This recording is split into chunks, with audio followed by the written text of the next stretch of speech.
Magandang umaga po muli, ang inyong lingkod, si Chef Roy. Kumusta po kayong lahat? Pagpapalain po kayo ng Diyos. Shout out po sa lahat ng makakapanood ng video ko. Yung pong pinost ko na sinabi ko po na yung lumang tipan, niluma na po ng Diyos. Pinadala ang kanyang anak at Panginoong Hesus dito sa daigdig para baguhin ang lumang tipan. Kaya nga po may bagong tipan. May mga nag-comment po eh. Salamat po sa nag-comment, brother and sister, mga ma'am, sir. Salamat sa mga comment ninyo. Ngayon po, may babasahin po ako para sa inyo. Pakinggan po ninyo. Ito po yung salita ng ating Panginoong Hesus para magigits po talaga. Sa Mateo, unahin ko po sa Mateo 5:43 hanggang 44. Pakinggan po niyo mabuti. Ang sabi po ng ating Panginoon Hesus, narinig ninyong sinabi, ibigin mo ang iyong kapwa at kamuhian mo ang iyong kaaway. Ngunit ito naman ang sinasabi ko, ibigin ninyo ang inyong mga kaaway at ipanalangin ninyo ang mga umuusig sa inyo. Sabi natin Panginoong Hesus, narinig ninyong sinabi, turo yun ng mga eskriba, mga tagapagturo ng kautusan. Narinig ninyong sinabi, ibigin ninyo ang inyong kapwa at kamuhian ninyo ang inyong kaaway. Sabi naman natin Panginoong Hesus, ngunit, mayroong period, ngunit, ito naman ang sinasabi ko sa inyo, ibigin ninyo ang inyong kaaway at ipanalangin niyo lahat ng umuusig sa inyo. Okay. Binago po. Maliwanag po. Ibig sabihin mo noon, wag yung umuusig sa inyo, huwag yung ipanalangin na, Panginoon, parusahan mo siya, inuusig ako. Hindi po. Hindi marating ng Diyos yun. Ginagawa natin mangkukulam ang Diyos. Galit sa mangkukulam ang Diyos. Panalangin natin na, Ama, hipuin mo ang kanyang puso na gumaan ang kanyang kalooban sa akin at para upang hindi na po ako usigin niya at magkaunawaan kami at maramdaman niya ang pakikisama at pagmamahal ko sa kanya. Puro mabuti po ang panalangin ninyo doon sa umuusig sa inyo.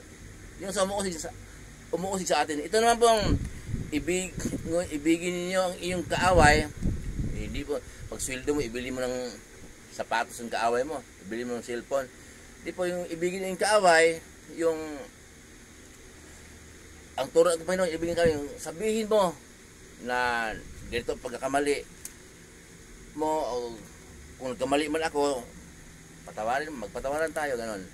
Pagpakumbaba, yun po, kaya nag-away kayo kung dahilan, sabihin mo, ganito ang dahilan ng kaya nag-away tayo, kaya tayo yung nagkakagalit. Magpakumbaba po, ito yung turo ng Panginoong Hesus. Binago nga po. Ito po sa Mateo pa rin po, Mateo 5:27 hanggang 28. Maganda po to, pakinggan nyo. Narinig ninyong sinabi, huwag kang mangangalunya. Binago niya. Ngunit, sinasabi ko sa inyo, ang sino mang tumingin sa isang babae nang may pagnanasa ay nangangalunya na sa babaeng yan sa kanyang puso. Okay? Ang sabi sa lumang kautusan, huwag kang mangalunya. Pero ang utos sa ating Panginoong Hesus, kung tumingin ka sa babae na may pagnanasa, nangangalunya ka na. Binago nga po. Kaso mga babae din ngayon, talagang ang hirap mapigil pagkakasalan. Mga babae din ngayon, litaw na yung balon-balon na kung mag-short, suot ang maiksi, litaw yung pusod. Kaya talagang nagkakasala talaga ang tao. Yun namang nagagandahan sa babaeng yon na ganda ng tiyan, no? Nangangalunya na, yung ganda ng legs. Yun naman po, yun pala, ang kapalang mukha naman ito. Daming kalmo sa tiyan, nung itim ng singit, nag-short pa.